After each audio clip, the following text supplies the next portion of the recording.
National Weather Service in Wilmington has issued a severe thunderstorm warning for western Franklin County, northeastern Ripley County, southwestern Fayette County, Indiana, until 7 p.m. At 6:20 p.m., a severe thunderstorm was located near Glenwood, moving southeast at 30 miles an hour.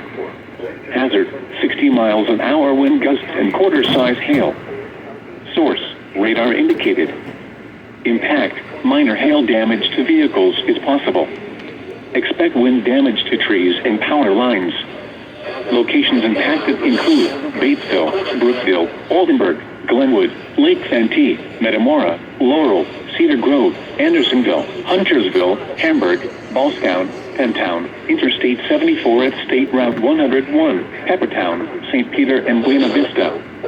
This includes I-74 in Indiana between mile markers 145 and 157. Hamburg, Ballstown, Interstate 74 at State Route 101, Peppertown, St. Peter, and Buena Vista. This includes I-74 in Indiana between mile markers 145 and 157.